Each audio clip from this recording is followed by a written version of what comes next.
that she filled my days with misery? Or that she would of late have taught to ignorant men most violent ways? Or hurled the little streets upon the great? Had they but courage equal to desire? What could have made her peaceful with a mind that nobleness made simple as a fire, with beauty like a tightened bow, a kind that is not natural in an age like this, being high and solitary and most stern? Why, what could she have done being what she is? Was there another Troy for her to burn?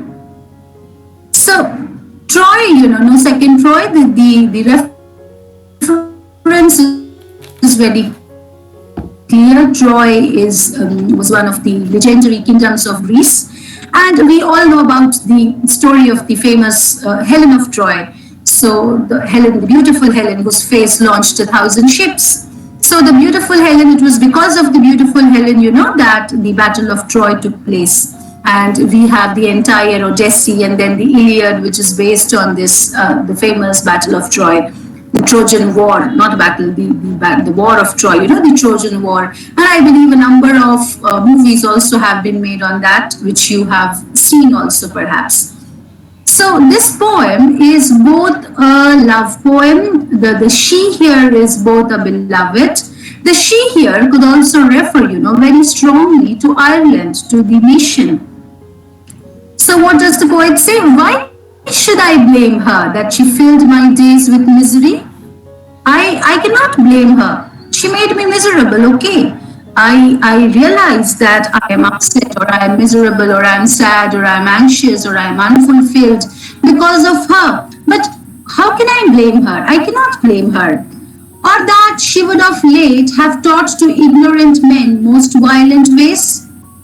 I cannot blame her that she has taught ignorant men to become very violent. She has taught violence to men who were ignorant before. Or hurled the little streets upon the great. Or she has mixed, she has mixed things together. She has hurled the small streets upon the great streets. Had they but courage equal to desire? So had those little streets or had those ignorant men have courage, if they would have had courage equal to their desire, then, these things would not have happened. So I cannot blame her alone. I cannot alone blame her that she has made me miserable or that she has taught ignorant men to become violent or that she has, rendered everything topsy-turvy by throwing little streets upon great streets, small names, big names all together. I cannot blame her alone because even these people, who fell in love with her, they did not have the courage that she wanted. It is they had desire, okay, but they should have to complement their desire. Their desire alone is ineffectual. What she wanted was someone courageous to love her. What could have made her peaceful? Just a second. What could have made her peaceful with a mind that nobleness made simple as a fire, with beauty like a tightened bow? A kind that is not natural in an age like this, being high and solitary and most stern. So he says that what she was looking for, in men was something that men in this age do not possess anymore. For a mind where, there would be nobility, there would be simplicity, there would be beauty, there would be honesty, all lack of artifice. But then such kinds of minds are not natural in an age like this. Nowadays, we do not have such men filled with simplicity, filled with beauty, filled with kindness, filled with, honesty, sincerity, no artifice. Because this is an age which is high and solitary and most stern. The period that we are living in is a solitary age. Everybody is an island unto himself. Everybody is gloomy. Everybody is pessimistic. Everybody is selfish. This is an age where we are, we have been transformed. And she, in this age of selfishness, is looking for someone with a noble soul. Why? What could she have done being what she is? And because she is what she is, she could not do anything with the men that loved her. Many men loved her, but she could not love them because what she was looking for was not found in them. So she was looking for something else, and being what she is, being the strong, imaginative, idealistic person that she is, what else could she have done? Of course, she refused everyone. She kind of broke so many hearts, and because she broke so many hearts, some of those people who were frustrated in her love, they turned violent. So many things happened because of her, simply because she rejected the men who loved her. But then what could she have done? She could not even have accepted them because what she was looking for cannot be found in them. So being what she is, what else could she have done? Was there another Troy for her to burn? No. She was not the Helen of Troy. She did not have a kingdom like Troy, to burn. So she could not burn it. And therefore, she could only do what was allowed to her, what was permitted to her. She could reject people. And because she rejected people, so many things happened. So she rejected the poet also. She rejected the poet in the same way that she rejected so many men. And this can be read as a poem where, as you see, this is a poem of unreciprocated love. The beloved does not reciprocate the poet's or the poet lover's love. But at the same time, he does not have any malice against her. He realizes that she is a woman looking for something that cannot be found in a world like this. And therefore, it is but obvious that she will reject him and many others like him. And if because of her rejections there is misery, of course she is not the one to blame, because she is simply doing what has been allowed to her. She does not have the destiny of setting fire to another Troy, and therefore she is doing the next best thing. She is rejecting and refusing people, and that is the result of all the misery in the poet's life and in the life of many other men. Now, you can also, as I said, read this poem as, where the beloved is the motherland. So the motherland has filled the days of these patriots with misery. So Ireland, because she is suffering herself, she is a land which is suffering herself, therefore everybody who loves her will also suffer. So she has filled the days of her people, of her citizens, of her patriots with misery. And in order to free her, in order to set her free, in order to bring glory to her, in order to make her confident, so many men have turned to violence. There is a lot of war and bloodshed going on for the sake of bringing Ireland to freedom.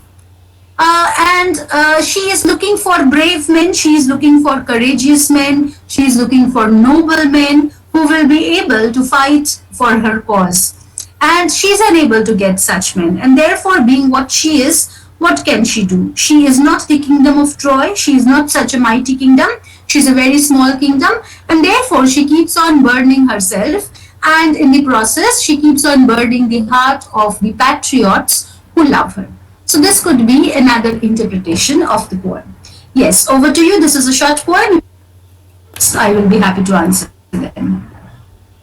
Is hurled the little streets upon the great, it calls to a kind of confusion. So hurling means throwing angrily. So there is a kind of force behind it. So she has created a kind of confusion, violent confusion among the lovers whom she has rejected. So because of her, ignorant men have been spurred to violence, and they are mixing up the social order. They are hurling the small streets upon the great streets. So this is an image of political turbulence. And this political turbulence, therefore, prompts us, it prompts us to believe that the motherland could also be indicated or referred to as a beloved here. So this is a kind of political imagery where things in the state are all topsy-turvy. So the small streets which lead to the small gullies, and then you have the big streets in big cities and then the highways. So it is a kind of confusion of hierarchy.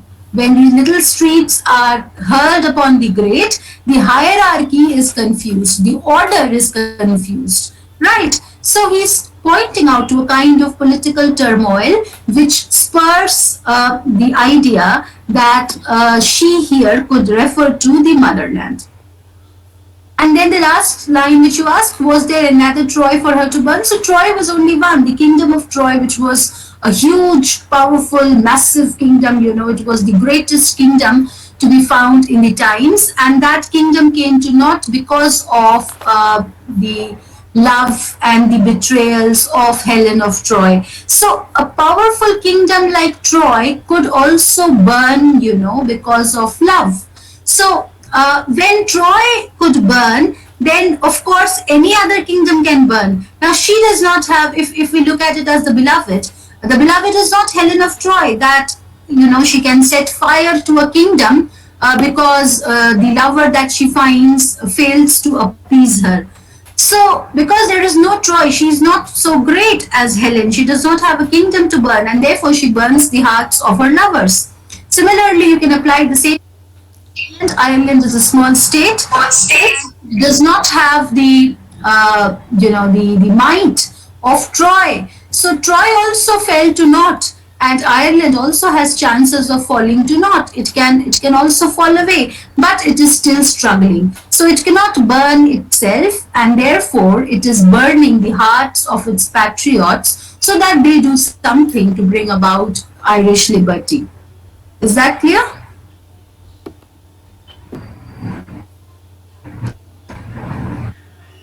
A tightened bow is, a bow which is ready to shoot, which has an arrow tied to it. So you stretch the bow and you are almost ready to shoot the arrow. So that is the point where we say that the bow has been tightened. So looking for a heart which is noble, where the nobility of the heart is as simple as a fire. So nobility is a fire burning in the heart.